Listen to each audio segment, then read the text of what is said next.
اپنے اصل عنوان کی طرف میں بڑھتا ہوں. اب دیکھیے حضور پاک علیہ السلام کی غیر معمولی پر شفقت ہے. اب ان کے ساتھ کوئی غلط رویہ کرے حضور کو کیا یہ برداشت ہو سکتا ہے؟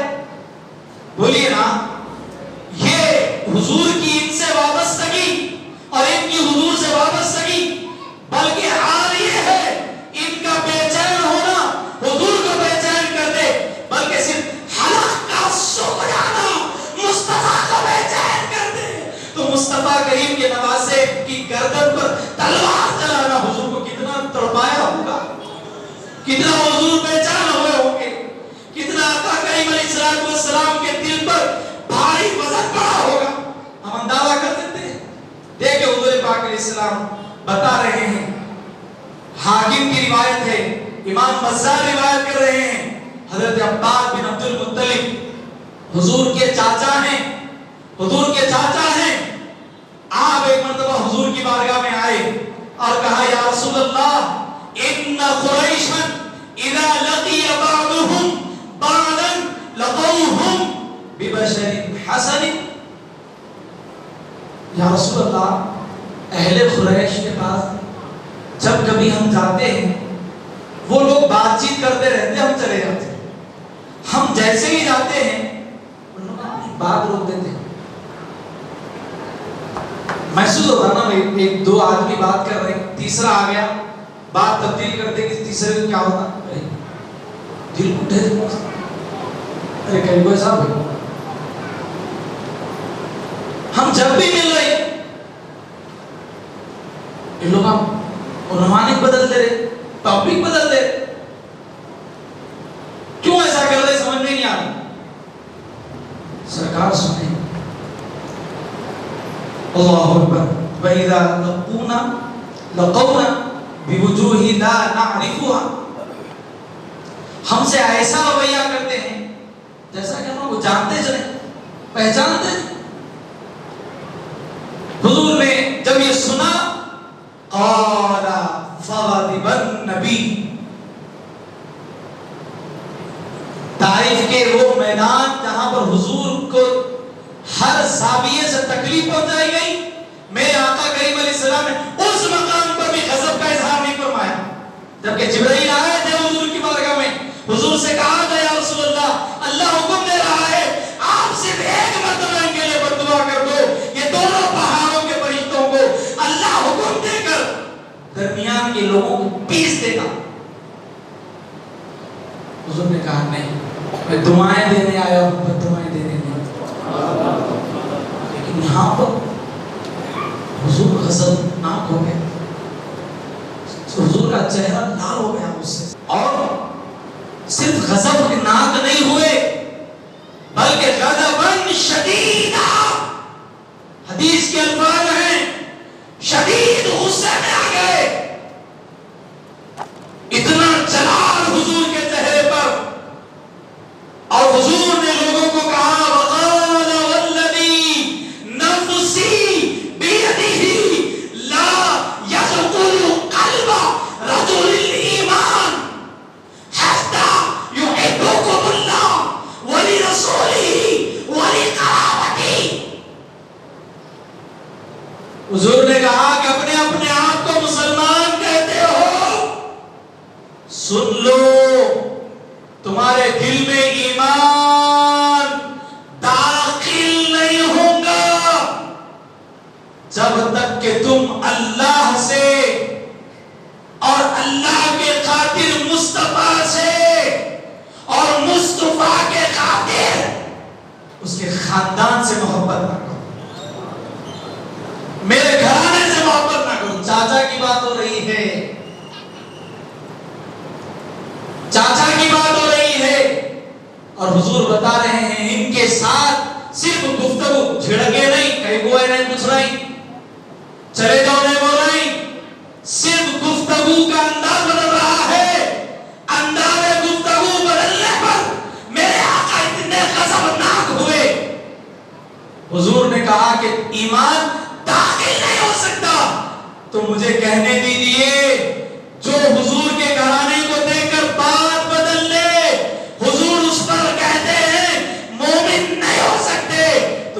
حسین کے خلاف یزید نے اپنا اقدام اٹھایا، حضور کا اس پر کتنا بڑا غضب ہوگا، اللہ کے حبیب کتنے اس پر غضبناک ہوں گے، وہ کس قدر اللہ اور اس کے رسول کے غضب کا شکار ہوگا، وہ تو محشر کے میدان میں ہم اور آپ دیکھیں گے، اور تائید کرنے والے لوگ اس کے ساتھ جلتے ہوئے دیکھیں گے۔ آئے گا وہ وقت، کوئی زیادہ دور نہیں ہے۔ حضور نے فرمایا دنیا تھوڑا ہے، سرمایہ ہے تھوڑا، جو باقی ہے وہ آخرت ہے۔ تھوڑی دنیا ہے، تم یہاں پر کہہ رہے ہو مولا حسین کو بھئی ایک ان کی آپسی جنگ تھی، یہ ان کا آپسی تناؤ تھا، وہ آپسی تنازع تھا، یہ دین کی لڑائی نہیں تھی۔ اللہ اکبر، یہ کہہ رہے ہو؟ ہمارے امام ہند کے راجا معین الدین چشتی نے تو کہا تم دین کی بات کرتے ہو، ہم تو کہتے شاہ است حسین، بادشاہ است حسین، دین است حسین، دین پناہ است حسین، تم صرف یہ کہتے ہو؟ ارے ہم تو شاہ بھی ان کو مانتے ہیں۔ جی ہاں، یہ متفقہ فیصلہ ہے، دنیا میں بادشاہ تو بہت ہوئے، شہزادہ صرف فاطمہ کے گھر میں پیدا ہوا، جسے حقیقی معنی میں شہزادہ بولیں گے، وہ سیدہ فاطمہ کے گھر پیدا ہوئے ہیں، جن کا نام حسن ہے، جن کا نام حسین ہے، جن کا نام محسن ہے، ان کی اولاد کے جتنے ہیں یہ ہے اصل شہزادے، یہ ہے شہزادے۔ تم اس کو یہ شہزادہ کہہ رہے ہو؟ بولے نہیں، کیا کہا معین الدین چشتی غریب نواز نے؟ شاہ بھی حسین ہیں، بادشاہ بھی حسین ہیں۔ تم یہ کہتے ہو، آگے بڑھ کر کہا دین بھی حسین ہے، دین کو پناہ دینے والے بھی حسین۔ دین، ہم کسی کے پناہ میں گئے تو ان کے احسان تلے رہتے؟ جی ہاں، جس کی پناہ میں چلے گئے اس کے احسان تلے ہم رہتے ہیں۔ دین کربلا سے لے کر قیامت تک حسین کی پناہ میں ہے۔ اب یہاں پر میں کوئی حدیث بولنے دو، مصطفیٰ کریم نے کہا حسین منی وانا من الحسین، حسین مجھ سے ہے، میں حسین سے ہوں۔ بات یہاں تک تو سمجھ میں آئی؟ بھائی حسین منی، حسین مجھ سے ہے، بات سمجھ میں آئی؟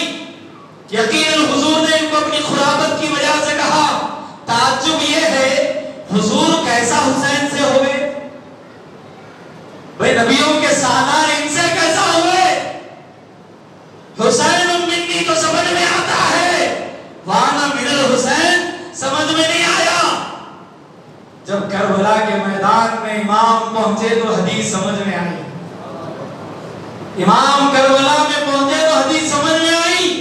کہا فاطمہ کی کوکھ سے لے کر کربلا کے میدان تک حسین مجھ سے ہے،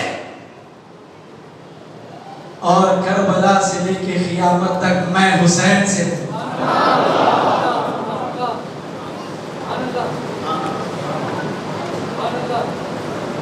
کربلا سے لے کے قیامت تک میں حسین سے ہوں۔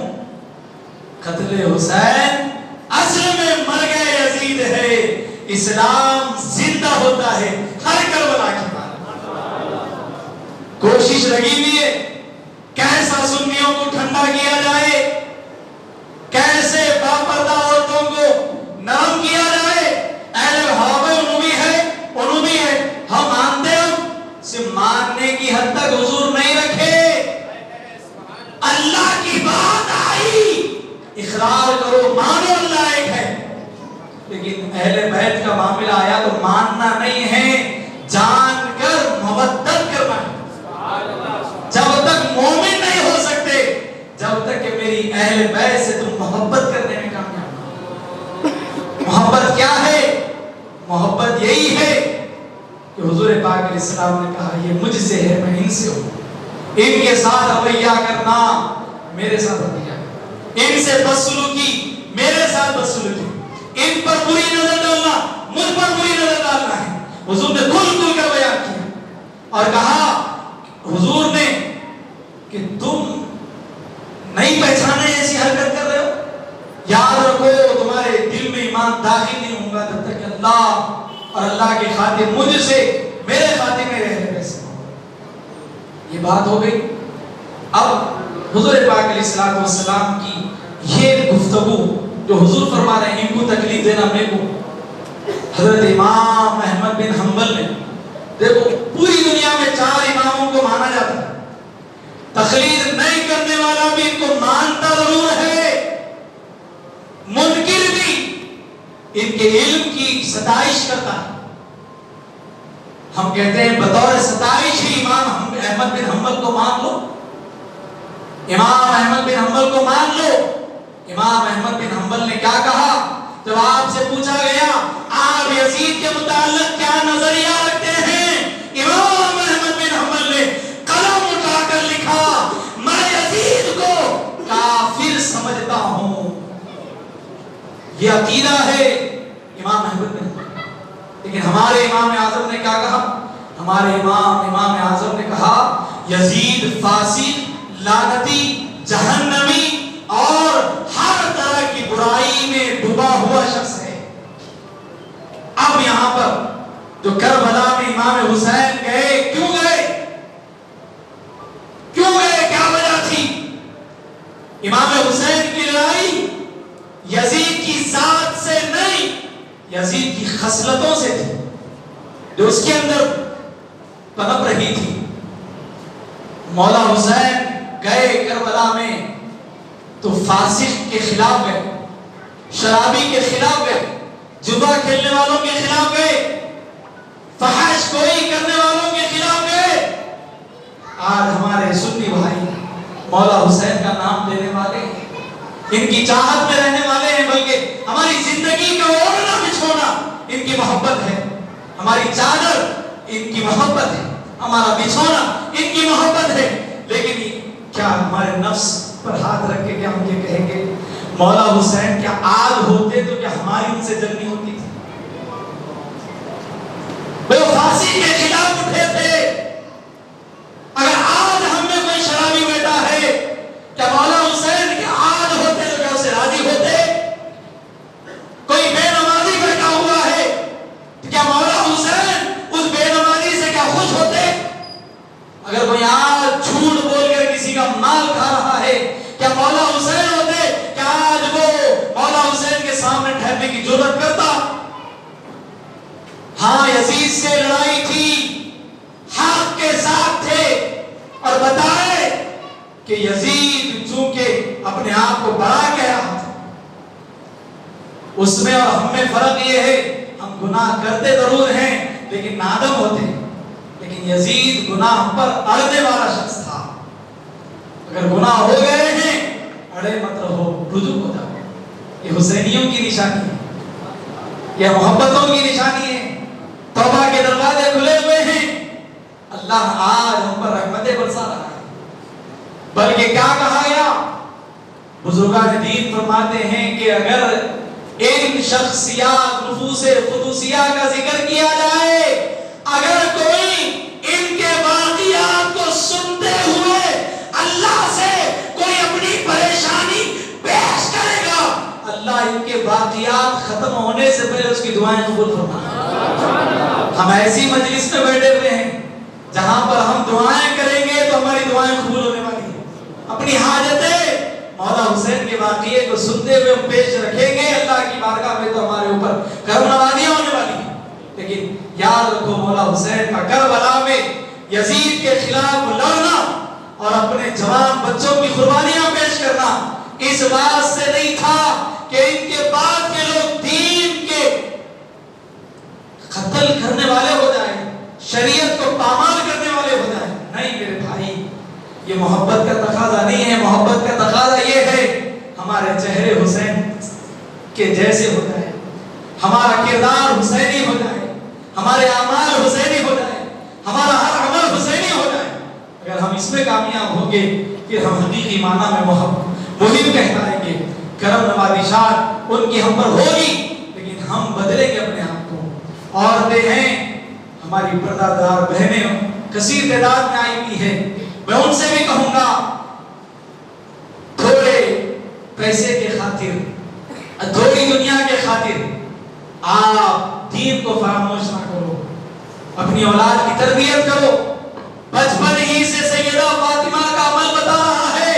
مولا حسین کو یہ کہہ کر بڑا کر رہے ہیں بیٹے میرے دودھ کی لاج رکھنا. جب بھی باطل سامنے آئے حق کے ساتھ اس کا مقابلہ کرنا. آج کہاں ہے ہمارے ماؤں کی تربیت ہے؟ ہمارے بچے ایسی جوان ہو رہے ہیں باپ کما کر لا رہا ہے اس کو احساس نہیں ہے. لقمہ حلال بچوں کے منہ میں ڈال رہا ہوں یا حرام. باپ خود نمازیں چھوڑ رہا ہے اور اولاد سے یہ توقع کر رہا ہے کہ میری اولاد میری فرما بردار ہو. یاد رکھو اگر آپ یہ چاہتے ہو ہماری اولاد ہماری فرما بردار رہے آپ اپنے لیے محنت نہ کرو. اس کو در مصطفیٰ سے جوڑنے پر محنت کرو. اس کو اہل بیت سے جوڑنے پر محنت کرو. اس کو اصحاب رسول کے دروازوں پر لاؤ تاکہ ہماری اولاد ہماری فرما بردار ہو. اگر ہم اپنا مہم بنائیں گے تو پھر تھوڑے وقفے کے لیے رہے گا لیکن ان کی مہم بنائیں گے ان کا مہم بنائیں گے تو یقیناً ہماری تا حیات ہماری بچے ہماری قدر کریں گے. بلکہ حیات تو حیات ہے مرنے کے بعد یہی اولاد نجات کا ذریعہ بنے. سرکار فرماتے ہیں نیک اولاد کے ذریعے اللہ ان کے ماں باپ کی بخشش فرماتا ہے. نیک ماں باپ کے ذریعے اللہ ان کی اولاد کی بخشش فرماتا ہے. دونوں کا نیک ہونا ضروری ہے. یا ہم اگر تربیت منتقل نہیں کریں گے پھر ہمارے لیے پریشانیوں کا سدباب ہم خود اس کے ذمہ دار ہوں گے اور اس کا خامیازہ ہم اپنے ہاتھوں سے بھگتیں گے اپنی آنکھوں سے دیکھیں گے. یہی آپ سے چند گزارشات ہیں. مولا حسین کا یہ آخری جملہ جو کربلا کے میدان میں مولا حسین نے یزیدیوں کے سامنے کہا. جب امام حسین نے پوچھا کیا تم ہمیں مہلت دو گے ہم عبادت کرنا چاہتے ہیں. جمعہ کا دن ہے نمازیں چھوڑنے کی ہماری عادت نہیں ہے. شمر بن نعیم ابن زیاد ابن سعد ظالموں نے کہا حسین اچھا بہانہ بنا رہے نماز کا. اتنی جانیں پیش کرنے کے بعد حضرت عباس کو دے دیے. غازی عباس شہید ہو گئے. علی اکبر شہید ہو گئے. حضرت علی کے جتنے صاحبزادے تھے وہاں پر شہید ہو گئے. امام حسن کے شہزادے شہید ہو گئے. حضرت زینب کے شہزادے شہید ہو گئے. لیکن اس کے باوجود سامنے کوئی نرمی نہیں. آگے آخری سجدہ کرنا چاہتا ہوں جس کو ابھی ہمارے خوبصورت نعت خان سے آپ نے سماعت کیا. حضرت امام حسین نے ان سے اجازت مانگی لیکن انہوں نے اجازت نہ دی. پھر آپ نے کہا کہ ٹھیک ہے. پھر آپ نے تیمم فرمایا. روایتوں میں تیمم سے آپ نے نماز کا آغاز کیا. پہلے سجدے میں ہی تھے. شمر لعین امام حسین پر سوار ہوا اور امام حسین نے اس کو دیکھا تو کہا کیا تیرا نام شمر ہے؟ اس نے کہا ہاں. مجھے میرے مصطفیٰ کریم نے کل رات خواب میں آ کر فرمایا تھا کہ تجھ پر ایک سور سوار ہوگا جس کے جسم پر ایک دھبا ہوگا وہ تجھ پر رحم نہیں کرے.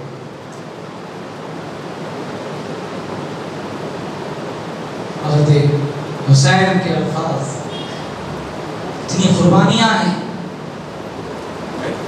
اس کا ایک حصہ بھی میں نے آپ کے سامنے نہیں رکھا. ایک حصہ بھی.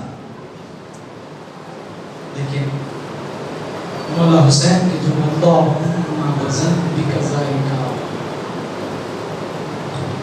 آج راحتوں کے دن ہمارے اوپر آئے ہیں. تھوڑی تکلیف کا مرحلہ آ گیا تو ہم شکوہ شکایت کرتے ہیں، آخر ایسی کیا غلطی ہو گئی اللہ میرے سے دشمنی نکالا، آخر ایسا کیا ہے بار بار مجھے ہی تکلیف دی جا رہی ہے؟ یہ ہمارے رویے ہیں۔ اللہ حضور نے کہا کہ میں نے اپنی بہادری، اپنی شجاعت، اپنی سخاوت حسین کو وراثت میں دی ہے، تو امام حسین کہہ رہے ہیں اللہم رزقنی رضائک، کہا کہ اللہ حسین تجھ سے راضی ہے، ہر مشکل میں حسین تجھ سے راضی ہے۔ جوان بیٹے کی لاج اٹھائے اور حسین تجھ سے راضی، تیری تقدیر تو جو لکھ دیا اس پہ راضی، وَصَبْرًا عَلَىٰ بَلَائِكَ، جتنی مصیبتیں آئی میں نے صبر کیا، تسلیماً لِأَمْرِكَ، میں نے ہر چیز کو تسلیم کیا۔ میرے مولا تو بھی تو بتا حسین سے راضی ہوا یا نہیں ہوا؟ آواز آ رہی تھی اس پیاسے پر، علی شیر خدا کو ناز ہے، اس نواسے پر محمد مصطفیٰ کو ناز ہے، اور نے بھی سجدہ کیا پر تیرا عجب انداز ہے، تو نے وہ سجدہ کیا جس پر خدا کو ناز ہے۔ اے حسین تجھ پر سلام، تجھ پر سلام، لاکھوں کروڑوں سلام۔ کربلا کے میدان میں حق کے سامنے نہ جھک کر یزید بظاہر حسین شہید ہوئے، دنیا میں شاید یہ واحد جنگ ہوں گی، یہ دنیا میں ایک واحد جنگ ہوں گی تو بظاہر شکست کھانے والے جیت گئے، یزید جیت کر بھی ہار گیا۔ جب امام حسین کا نیزے پر سر اٹھایا گیا اور اٹھا کر بطور فخر لوگ کہہ رہے تھے کہ دیکھو ہم جیت گئے، حسین کا گلا کٹ گیا، ہم جیت گئے، انہی کے لشکر میں سے کسی نے آواز دی یہ کیسی شکست ہے، یہ کٹ کا بھی سر بلند ہے، یہ کٹ گیا ہے پھر بھی اس کا سینی کا سر بلند ہے۔ اللہ اکبر، شرمندہ ہو گئے اور دنیا کو بتا گئے، صبر دے گئے، حسین حق کے لیے جان چلے گئی تو وہ ہار نہیں ہے، وہ جیت ہے، وہ جیت ہے۔ یزید کٹ گیا، مٹ گیا، حسین کل بھی زندہ تھے، حسین قیامت تک زندہ، حسین قیامت، گھر گھر میں دیکھو حسین زندہ۔ ارے کربلا کے بعد کسی ماں نے اپنے بیٹے کا نام یزید نہیں رکھا، اس سے بڑی ہار کیا ہے؟ حسین ہر گھر میں نظر آئے، دم ہے تو تمہاری خود کی اولاد کا نام رکھ کے بتاؤ، تم شرماؤ گے نام رکھنے کے، حالانکہ معنی اس یزید کے لفظی معنی کوئی خراب بھی نہیں ہے، بلکہ اس سے قبل بہت سے صحابہ کے نام یزید تھے، لیکن اس کے بعد کیا معلوم جس کے خلاف آئے ہو ان کے خلاف آ جانا بد دھبا ہو جانے کے بعد اور دھبا ہو گئے۔ آج دیکھو کتنے بیٹے تھے یزید کو، 10 بیٹے یزید کے، ایک روایت میں 12 بیٹے، آج ایک بھی نہیں ہے، لیکن حسین نے صرف ایک بیٹا دیا دنیا کو، جسے دنیا امام زین العابدین کہتی ہے، ایک بیٹا دیا، لیکن آج دیکھو انہی کی اولاد ہر جگہ پھیلی۔ امام حسین کا سلسلہ نسب، بلکہ ان کی اولادوں میں ایسے امام ہوئے، روایت سنا رہا ہوں، جگر بڑا رکھو، حضرت عیسیٰ علیہ السلام قیامت کے قریب جب آئیں گے، جب آپ آئیں گے، نماز عصر کا وقت ہوگا، آپ سے کہا جائے گا اے روح اللہ امامت کروائیے، روح اللہ کہیں گے میری خواہش ہے فاطمہ کے بیٹے کے پیچھے نماز پڑھنا۔